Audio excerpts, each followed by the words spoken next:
I'm starting the show. Hey, so about a few months ago, a few weeks, I don't know if it was a few weeks or a few months ago, when I moved into my apartment complex, I was approached by these people of uh, I guess it's called Plan International. And basically, their pitch was that they were stopping child brides. One was a male, and the other was a female. And the female said, basically, the reason that child brides happen in these countries is economic, it's not cultural. And the man was there too. And I kind of asked him the questions. And I said, do either one of you have children? That's the first question I asked. And the gentleman raised his hand. He was a black man. There was a black man and a white woman. I believe the white woman, I think she said she was Jewish. Not important, but and the black man, the man raised his hand. Yeah, I have two daughters actually. And I said to him, I asked him the question, have you ever been, or is there any point of poverty that you would sell your daughter to a middle-aged or elderly man? And he said, absolutely not. So the argument that Plan International was giving me, at least those two were giving me, was kind of false. Now, there are economic incentives to that, but I think Western culture has the view that you sacrifice. You have children. Children are not born by choice, and you sacrifice for your kids, and you basically you die for your children. And that, if you would never want them to suffer the way that they suffer in some of these countries where that is permissible. Our culture considers that very cruel to sell children to the highest bidder. Now, and it's not to say that we never did it, but on average, it's not. I don't think it is widely accepted. I don't know how widely it's accepted in the Middle East and in other cultures, but they were mentioning that, and I just thought to myself, if you're a person because of any financial reasons that you would sell your daughter, you're not worth much of anything. But that to me is myopic idealism. It is the kind of idealism that doesn't really examine facts and sees things as clearly as can be, and I think that one of the things that we have to do, whether we're on the right, left, or we don't believe in the right or left. And then I want to say that I got into a tiff with a gentleman by the name of J.T.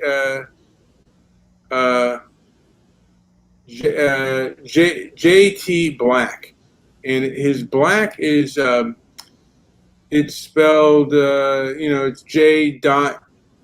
T, and then the Black is spelled with a Q at the end, and basically he was making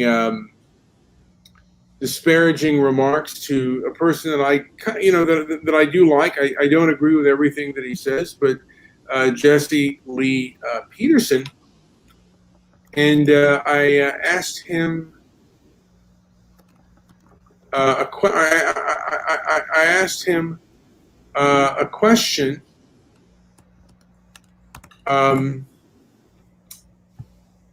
Do you think that many blacks have racial vendettas against whites, and they act and that they act out these racial vendettas? They act out these vendettas and acts of violence. And he says, yes and yes. Can you blame them is the question. And I responded with, anyone who inflicts pain on a person because of their race is wrong. You are either a moral or immoral person. Also, how should whites respond to this hatred? Too late. They can respond how they like. Revolution is near. And then I asked him, can one be self-righteous? Revolution or revelation? Oh, revelation. How did you know that? Well, it makes more sense. Yeah. So yes, and you know what? I want to thank you for that, Joe. So he said, yeah, and I'm with my It's a popular topic right now, and a lot of people claim that we are living through revelation in the age of revelation, as a construct, or just as it was foretold, in the Bible and in every church in the world. But that is certainly, if you do a search on that, revelation is in the narrative now. Yeah.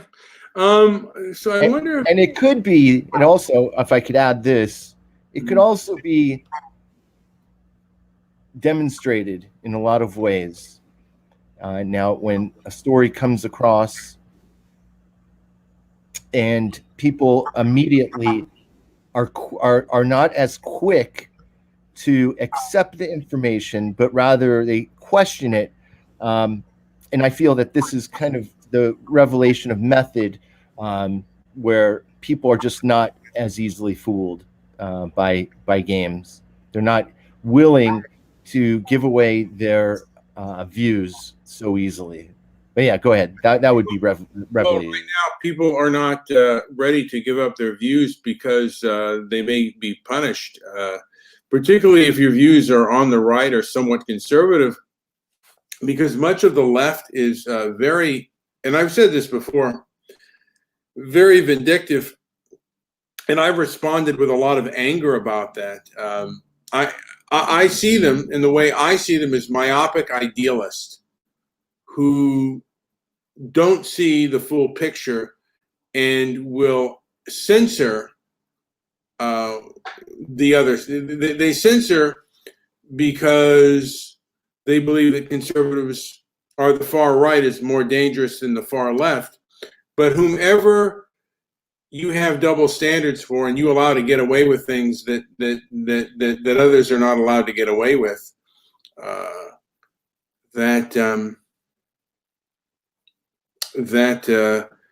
that would be now. He didn't answer my question. My final question is, can someone be both self-righteous and objective? And this person, by the way, has lots of pictures of black people. I mean, a lot of his pictures are of black people being brutalized in sexual and other ways. And there are also, I mean, I don't think you have as many whites who will show, because there are whites that are brutalized by blacks, and people can put pictures like that on their YouTube page and make a point of that. I've sometimes shown that just to show like double standards and what's going on today, but I don't make that. I don't want to make that a point of my existence. You know, you're either a noble person or you're not, and if you're caught up in the past, you know, there's one thing to remember the past and learn from it. There's another thing to, in my opinion, to I think to live in the past, and I think a lot of people tend to live in the past, Joe. Do you have any comment on that, or is that? Well, I can only say that the oldest tricks are usually the best tricks, and that goes with not just trickery, but um, just like with the old ways of being educated. For example, the old ways of education where logic and rhetoric and grammar were emphasized along with science and the seven liberal arts, which were which were the foundations of education. And I've been in education now for more than 15 years, and with a very critical eye on what's going on now. And it's clear that all of these concepts, a lot of people refer to us as, idiocracy, or just kind of the dumbing down of society. And I would point directly to these ideas. And rhetoric is certainly right up there at the top of the list of things lost. So not always a bad thing to have a foot in the old ways, for sure. The technocracy and technology and all this other kind of these other walls that are being built in replace of these older ideas has been nothing but, in my view, terrible. Joe, I do think that it is important to always question authority. And one of the reasons I would like to see Section 230 reform is YouTube and these social media companies. They are the place, or they were a place for open and honest debate, and that's not the case anymore. It's our authoritarian overlords that have to be obeyed. And we have this pandemic right now, and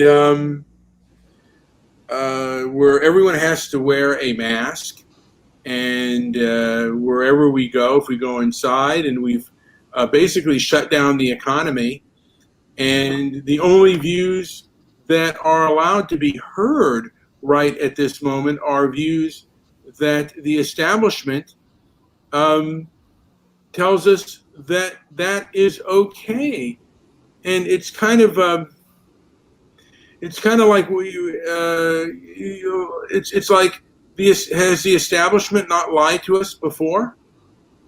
I mean, I remember when the government talked about the four food groups and eating 3 meals a day, and now we kind of, a lot of science, or dietary science and nutritional science, says that that's untrue.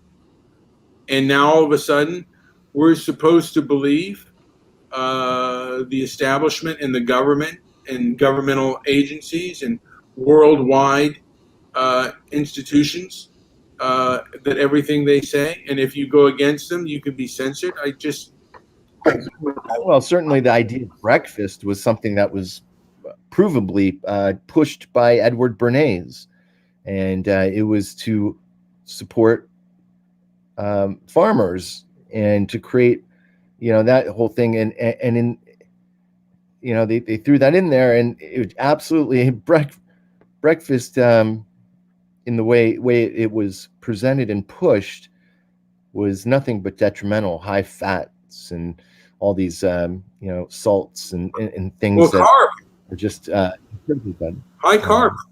So yeah, that's all been debunked, and people are moving on from these kind of traditional things. First, there was a takedown of the sit down idea, where families would sit at the dinner table, and that kind of was busted apart over time, and so then people were left to fend for themselves, for their not fend for, that's not what I was trying to say, but people basically we're not doing the traditional 3 set meals, and so yeah, people started questioning, well, why were we eating those 3 meals a day? And yeah, so a lot of things have changed in a short period of time. I mean, and I guess today these open forums, if they threaten the like you used to think that, hey, you know what, we could have a place where we could talk, or where we could raise our voices against the establishment.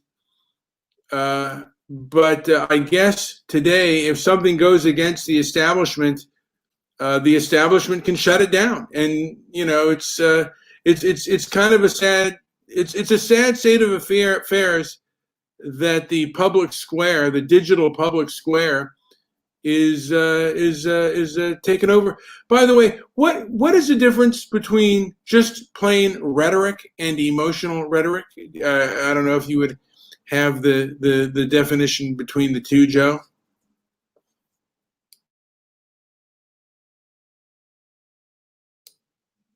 Joe, are you there? I think Joe may have. I'm here. I'm sorry, I was muted, but I would like to get into do a show with these ideas. I do want to do a show that centers around the ideas of belief, but so yeah, with rhetoric, it's really just the art of speaking and writing in a way that people understand, and it's a skill that was taught more effectively now. When you push ideas that are not so much rooted in truth and foundational ideas, and you start getting into more subjective thought, there's always that possibility of emotional rhetoric leaking in. But rhetoric in itself is still a very important tool, and if everybody had the same, or not the same, but they all had skill levels and were able to use their rhetoric to their advantage and use their grammar and logic and be able to apply these foundational ideas, then there would be less ability for emotional rhetoric to be pushed through or accepted. And what we see these days is nonstop. Well, now, what's missing, by the way, from the news is there is a full application of ideas that are rooted in the 7 these 7 liberal arts that used to be foundational, used to be taught in school, and maybe even when you were in school, were you able to take Latin if you wanted to? No, that was, because you're a couple years older than me, and there was, and he was already gone, huh? Yeah, my brother took. There was a couple of times within Catholic school, but I wasn't there at that time when they offered that as a curriculum. But they offered far more common. Yeah, it was far more common back then, and now it's almost unheard of. It's considered a dying language, when in fact, so much of the words we do use, and so much of the language is, and so much of our law especially, is still rooted in Latin. So yeah, it's kind of a dismal thing. Joe, it almost feels like we are regressing backwards. I don't think we were ever at a time where we were this bad, because this is unheard. This is idiocracy. Yeah, I almost feel like there's just so much emotional, and I would say on both sides, but one side is more. Look, as far as Trump goes, he's my president, but he's not my father or my mother. Obama was also my president. Bush was also my president, whether I liked him or not, whether I agreed with him or not, whether I disagreed with him or not. They're not, and the president's not your father or your mother. They're just your president. If you live in America and you're an American citizen, or even if you're a permanent resident, well, I guess you could say even an illegal alien, but are an undocumented immigrant, you're living in the country. They're still, your president. Well, I wouldn't say undocumented, but if you're living in America, whether you're a permanent resident or a citizen, that's your president. And particularly if you're a citizen of this country, your president right now is Trump, and in a couple months, your president could be, Biden. I mean, that's just the way it is. And it's like Biden. If Biden wins, Biden will be our president. And he'll be my president. I mean, whether I like it or not. And there's just so much emotion out there, and it's just kind of sad. I feel to a degree, for a time we were having intellectual debates. I mean, for a long time it was the right that wanted to stifle freedom of speech for things that were offensive to Christians. And now it is the left wanting to do it, that things that are considered hate speech, and things that are, I guess, what they consider to be anti-science or conspiracy theories. And it's like, and it almost feels like it never ends. That, whenever somebody kind of gains power and too much power, they seem to want the power not to be criticized. And the left has certain establishment powers, and they do not want to be. They don't want to be criticized. That's the way at least it looks to me. I certainly could be wrong on that, but that's what I see as far as I look at things and see things, that they don't like to be questioned, and they consider questions to be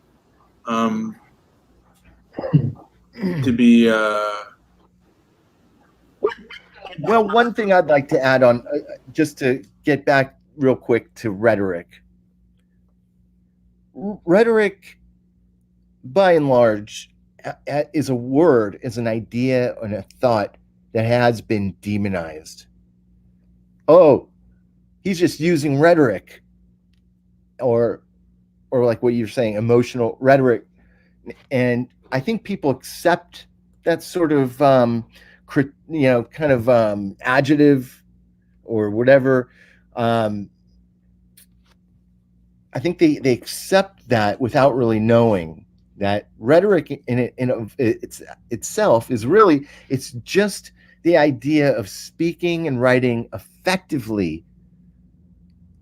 So somebody whose persuasion or rhetoric is has a slant to it, is really, in my view, it's a huge reason of why people see news stories, for example, at face value and accept it, and it's, there's this demonizing through taking a word and an idea such as rhetoric and demonizing and making it so like, oh, he's just using his rhetoric on you. And if everybody just had the skill, the ability to effectively say and come across and get across what it is they want to say, then everybody would also have the ability to question it effectively using their rhetoric. Do you understand where I'm coming from here? Do you get where I'm going with that? That if everybody was on the using these ideas the right way, you'd have a lot less people duped into these other ideas and then adding on emotions or whatever it is to it. It's just words, and if it's being conveyed effectively, that's up to the listener to be able to also employ their rhetoric and basically take it apart. And then at the end of the day, it's the audience, the larger audience, who hears these arguments and makes the ultimate decision. And what it seems the powerful want to do is they want to control the court of public opinion because they take their views as a unquestionable faith, and if you question their faith, no matter what that is, they will treat you with heresy, and it's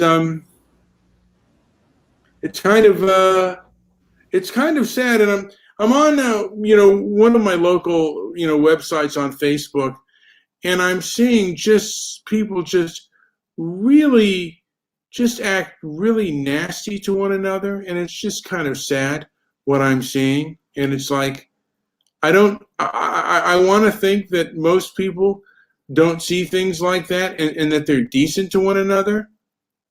And I'm not seeing that, and it's like, it just, I really feel that, I guess one of the points of anger, and maybe I shouldn't be, but I feel like as somewhat of a moderate person who leans right, I feel that my views are often stifled, and I'm not allowed into the court of public opinion, but I can be punished, and I cannot properly defend myself. But you know what?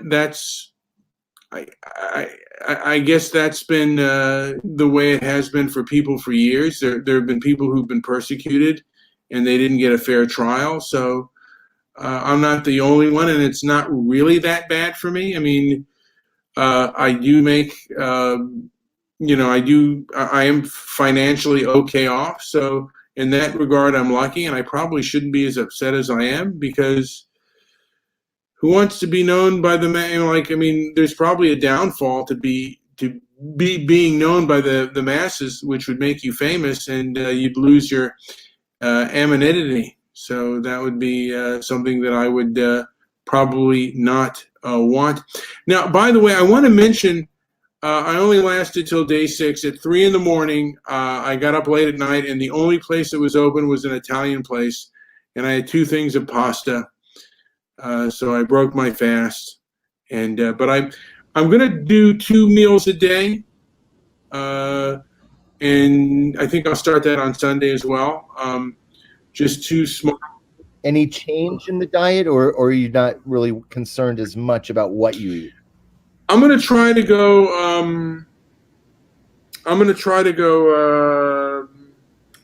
I forget what they call it, but a high protein diet.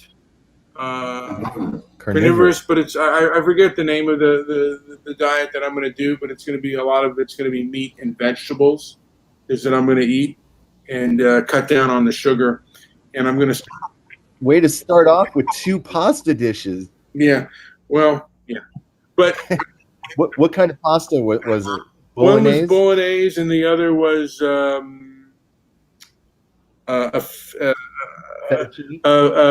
fish dish. It was I forget, a lobster fish dish, which was it was all right. Nice What I really wanted was tacos. I really wanted tacos, hard shell. I don't know if you're, I don't know, Joe, if you're a bigger fan of the hard shell or the soft shell, but sometimes. No, I love a hard shell taco. It's hard to find a good one though. When they're good, Joey, they're good. Well, you live right near Tito's. Tito's has some of the best hard shell tacos I've ever had. Although with Tito's, I can't do Grubhub with him, but that's another thing. Hey, so Joe, is there anything else to add before we? Maybe next time I come down to see you, I'll do a special trip to Tito's. Maybe, yeah, that'd be cool. By the way, so this has been Brian and Joe with Transparency and Merit. What we want you to do is like and subscribe. Hit the bell notification also if you want to get more info on when we are doing a new show. And and also if you'd like to be a guest on our show and say, hey man, I disagreed with you and I'd like to tell you why, we are absolutely open to hearing what you have to say, because that's what we're all about in Transparency and Merit. If there's anything that we missed or that you disagreed with, we are an open forum for the most part. I mean, there are a few things perhaps we don't want to do, but we are, for the most part, a fairly open forum, and we believe in the First Amendment in its most broadest sense. We are also a nonprofit organization. So, look for, we're going to have a better website. We're going to have basically a whole lot of things we're going to build up around these ideas. I'm going to be throwing up a whole, but right now, Brian has a bulk of ideas that he's posted up on our YouTube page. But I have a lot of ideas, and I think it's only fair that we have a wider spectrum of thoughts coming through on our channel. But we definitely welcome you out there to participate and be part of this conversation. Call us, leave leave comments, whatever. Communicate with us. Joe, do you want to give out your Skype number where people can call? Yeah, I'm going to post it here as a banner. So if you're looking at this, it's 310-668-1969. And so usually it says call in, but I think we're about done. We are about done. But, if you want to call and leave a message, we are welcome to hearing it. Please don't spam us or do anything silly. But this has been Brian with Joe with Transparency and Merit. And again, please subscribe, hit the like icon, and leave a comment down below, please. All right, thank you.